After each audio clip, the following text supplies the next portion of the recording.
So if I told you that I knew what I was doing, that would be a complete lie.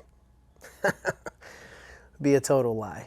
Had an idea of what I wanted to do and what I wanted all of this to become, but I didn't know what I was doing. I've told people a million times that have come in for trainings or have come in for any of our events or any of the people that I've spoken with online that, what you need to work on the most is getting really, really good with people, building relationships, making connections, being authentic, looking them in the eye, meaning what you say. Because when you're not the best at what you do, you're going to need some grace. And you earn that grace by being good to people and giving them respect and understanding the value of their dollar that they've spent with you. And so that's how you can get a little bit of that grace when you're not perfect at what you do, when you're figuring it out, when you need a little bit of flex, when you need a little bit of bear with me, right? When you need a little bit of that, you earn that grace and you earn that flexibility by those connections and that being authentic with people. And really, if you have to be told that, then you probably shouldn't go into business anyway, right? If you're not in it to build relationships and connections with people and do it for the long term, play the long game, you don't just want to be fly by night, right? You want to be here year after year after year after year. If that's the game you're playing and that's where you want to be, then developing relationships with people should not have to be something, it shouldn't be something that you have to be taught.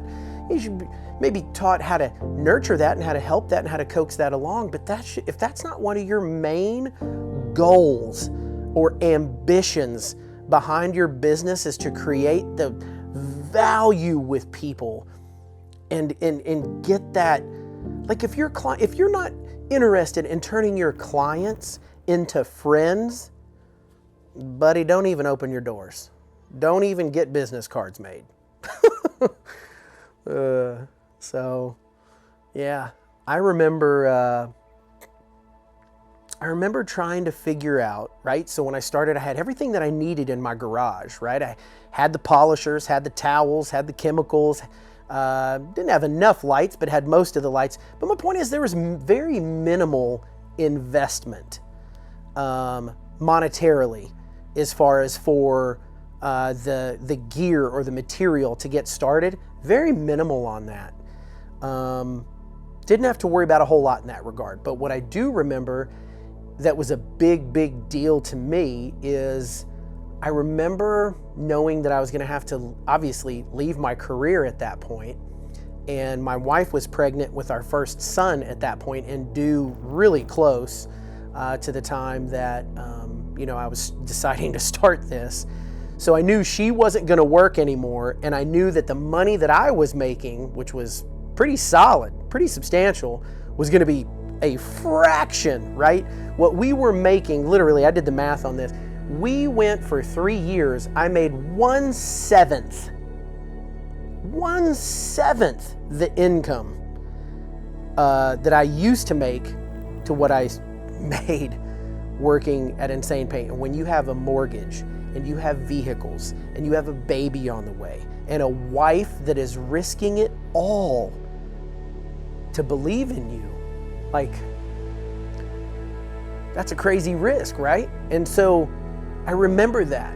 And I remember my concern wasn't about the materials or the tools or anything like that, but it was about how am I gonna pay for insurance, health insurance for my family. And so that was a big concern. And see, the reason that was a big concern for me is because I was stupid.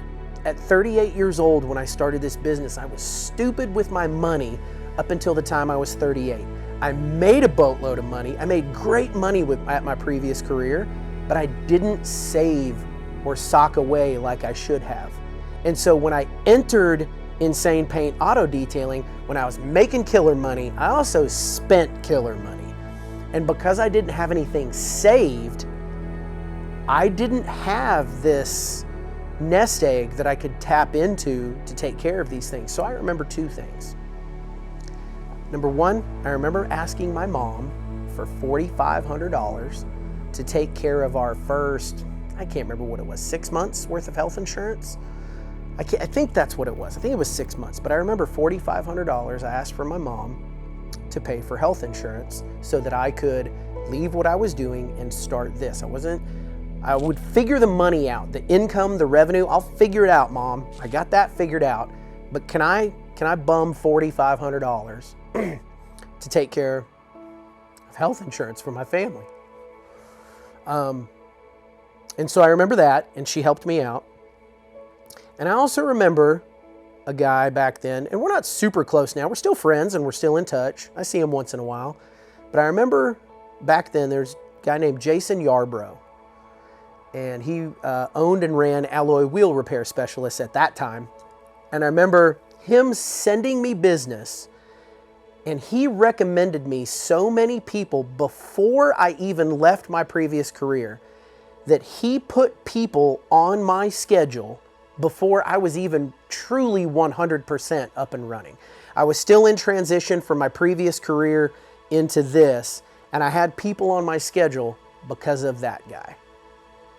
I remember those two things. I remember asking my mom for money for insurance, and I remember Jason Yarbrough recommending me clients before I was even truly in business. I don't know why those two things ring so true to this day, but they do. And they nestle in my heart and they nestle in my soul, and I know what they're worth. So there's that.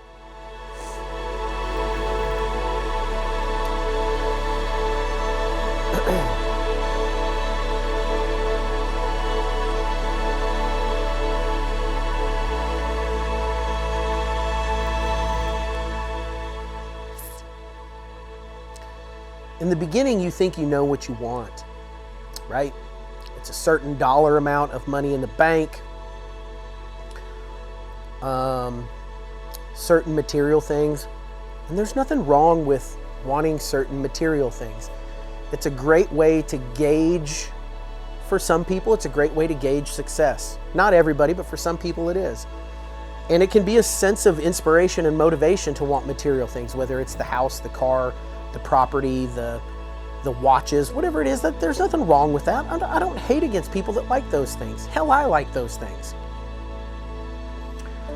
But in the beginning, right, you have that. Also in the beginning, you are, I don't know if you are, but I was attacking things. Like a rabid, fierce, right? Like you don't want to believe that there's any competition. You want to believe that everybody and anybody looking for the service that you offer is coming to you and you alone, right? Now, back when we started, there wasn't really anybody else doing a whole lot of paint correction and ceramic coatings and blah, blah, blah, blah, blah. I don't even want to say all that. There wasn't really anybody around doing niche style detailing like we do, to the level that we do, right?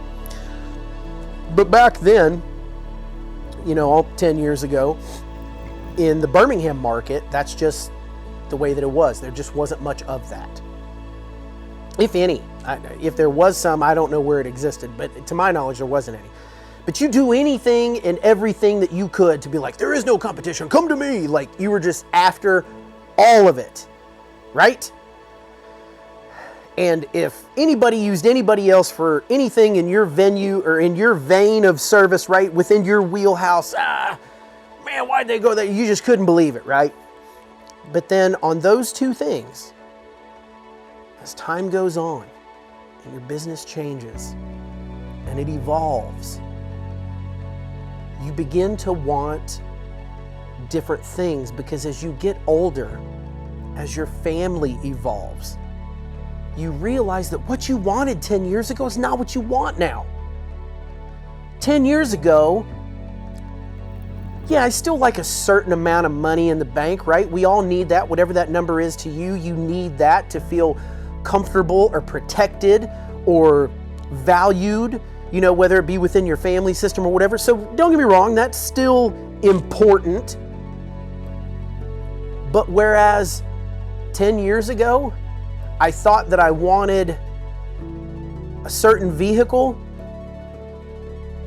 it's not that anymore. I just want to go camping with my family. I want to be with my sons as often as I can. I want to make love to my wife as often as I can. I want to be present in as many moments as I can. That is the measure of wealth and success to me. Now, I need money to accomplish those things, so don't get me twisted. Don't get it wrong. I need to make a very high level of money in order to do the things that we want to do as a family. Going places costs money. Investing in the memories that we want to make costs money. So don't get it wrong.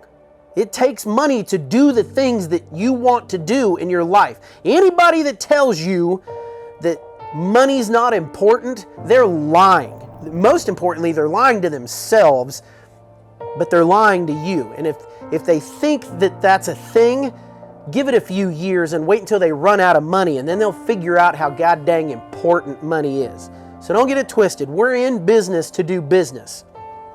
But the value and the success of my business is no longer measured by the size of my house or how many cars. It's measured by the moments that I am allowed to spend with the people that I love the most. So there's that. And what was the other thing that I said? God dang it. It just evaporated. The perks of being 47.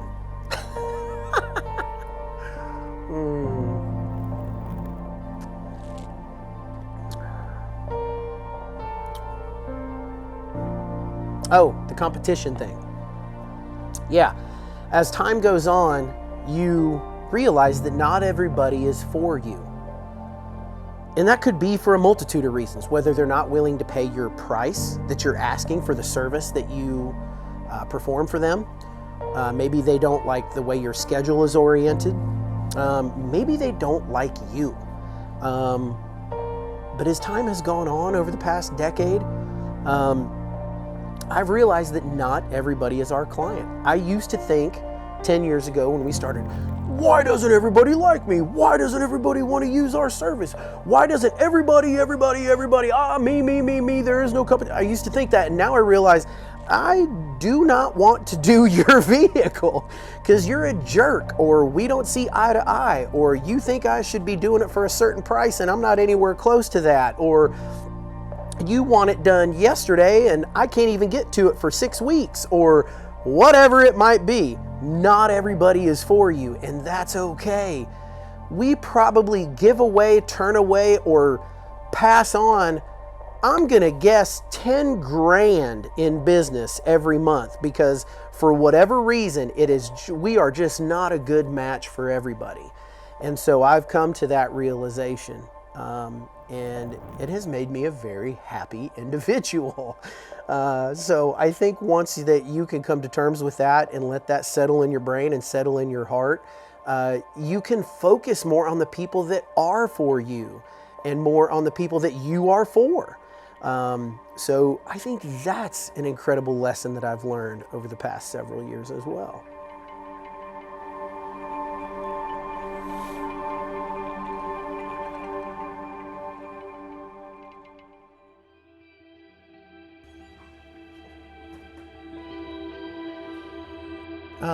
I don't want to go back and tell you my whole life story, but I do feel like that it's important for me to share something from my childhood that I feel like holds a lot of value and a lot of merit today. So I'm originally from Minnesota, but I grew up in Kansas. When I was very young, after my parents moved to Kansas, they got divorced when I was really young. I think I was like 4 or 5. And it was a unique divorce. My mom was still very active in my life and a huge part of my life. But contrary to the way that it goes most of the time, my dad actually got full custody of me. So my dad and my mom both raised me, both outstanding parents. I had a wonderful childhood. But since I was with my dad the majority of the time, I got a lot more solid, big picture, long-term life glimpse from my father than I did from my mother. And my dad was an ASE certified mechanic back then. This is in the 80s at a GM Toyota dealership. I think that was at GM. But anyway, back then, so it was GM, it was Buick, it was Chevy, it was GMC, it was all those things, Cadillac, all of it, and a Toyota dealership. And so that's what he did for a living. He was a mechanic at a very prominent dealership in Salina, Kansas. And my dad was also an exceptional athlete. He was very athletic, super active in softball specifically. He was an avid softball player. And so because of that, I was very athletic when I was a kid. I played all the YMCA sports and stuff like that. But my dad, again, mind you, this is the 80s. I just remember this so vividly, man. My dad's softball uniform for years was the knee-high striped socks, the baseball cleats with the big flap on them, usually McGregor brand cleats, the short polyester shorts with the 2 snaps at the top.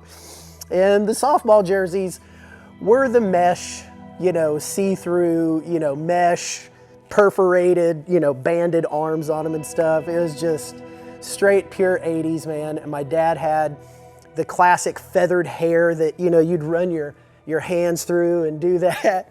And he had the gradient glasses, where they were dark at the top and they faded to light at the bottom. And dude was just a freaking stud, man. Like, it was just a trip, man. This image of my dad is so pure and so relevant to me this day. And I had to explain that because I wanted to paint the picture of the 80s and my childhood and my super bitchin' dad.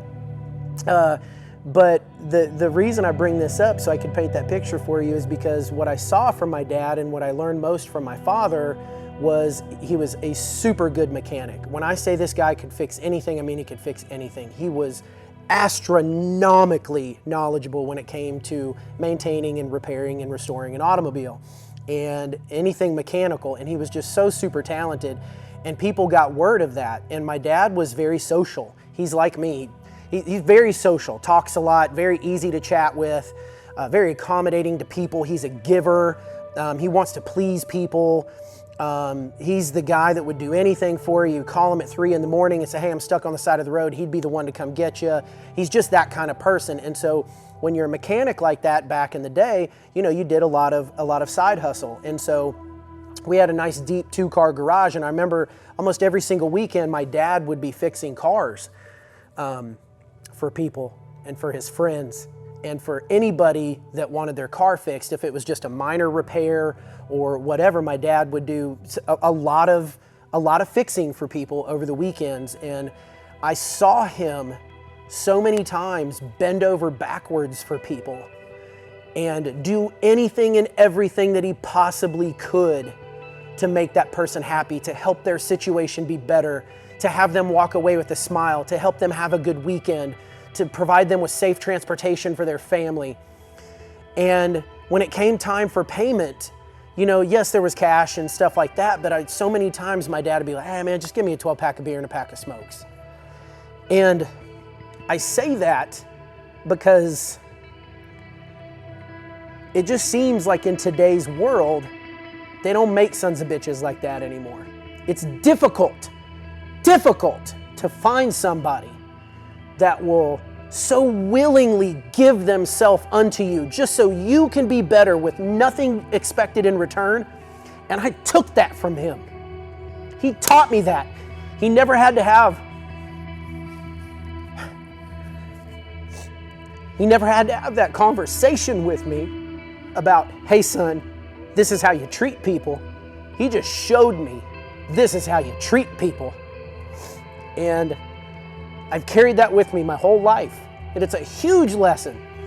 And I carry it with me almost to a fault, to where I want to help people so much that it puts me in a hurtful situation in return.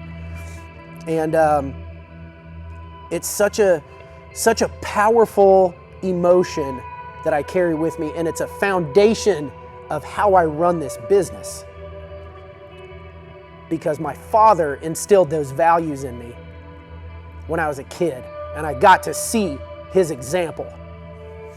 And I don't know how I could ever repay that to my father, but I try every day with how I influence the crew that we have, and how I influence the clients, and how I influence my own family. So yeah, I don't know if there's too many other more powerful things about who I am today than that lesson I got from my dad. So.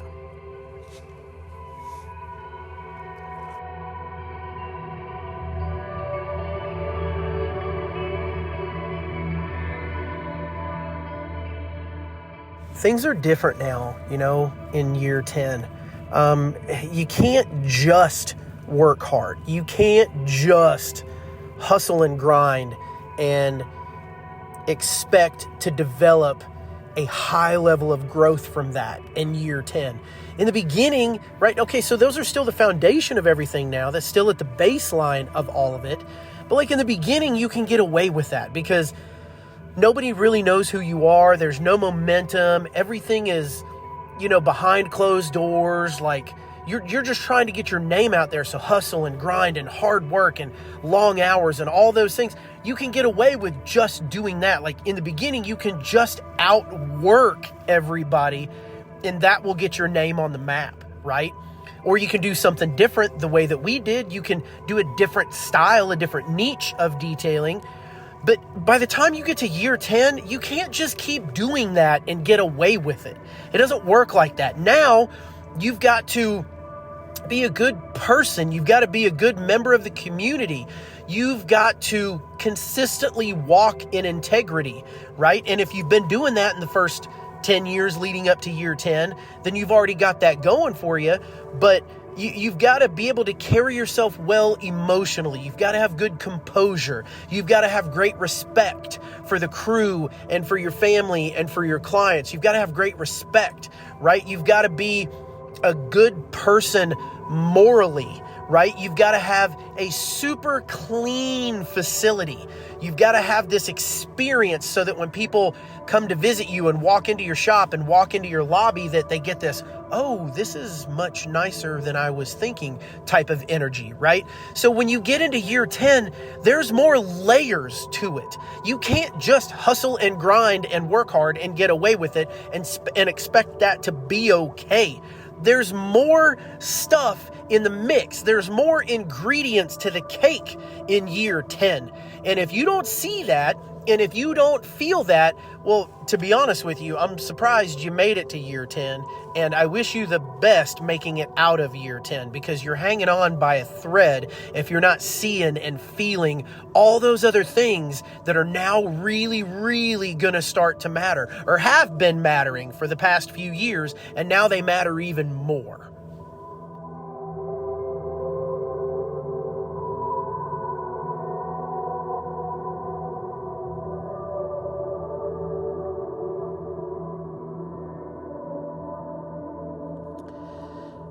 Probably one of the last things that I'd like to touch on just real quick. Well, I say real quick, but I'm a wordy sucker, so I'll try to touch on it the best that I can in an efficient manner, is how teams evolve and what the team, your crew, stands for and what it means to you to have a company mission and a company vision. Is, in the early years, I always wanted to find this perfect person that I thought was going to fit this special niche of what I felt like the company wanted to look like, right? So I've always had a really strong company vision and company mission and what we really stood for, but I wasn't always the greatest at communicating it, although I would certainly try. I wasn't always the best at communicating that. And I always wanted and thought and envisioned people working here forever. And that is still the goal. That I still want when people start working here. I want this to be a thing where they can find a home and a place and a purpose and get ingrained in the DNA and the culture of what Insane Paint Auto Detailing is all about, to where they feel like they have a piece of the pie when they live here and when they work here and when they walk in the door. I want them to feel like it can be a part of them. I still want that, and I always want that. But what I didn't necessarily realize is that the people that always, that they start with you, they're not always going to finish with you. And that things change in their life just as much as they change in my life. And as much as I would like to tell myself that wasn't the case on the surface, I knew deep down that was the case. And so I guess what I'm saying is, the ideology of what Insane Paint Auto Detailing stands for, which is honesty and integrity and communication and authenticity, and those types of things have always reigned true in the relationship with our clients. It hasn't always been the easiest thing to dictate that within these walls, within our crew.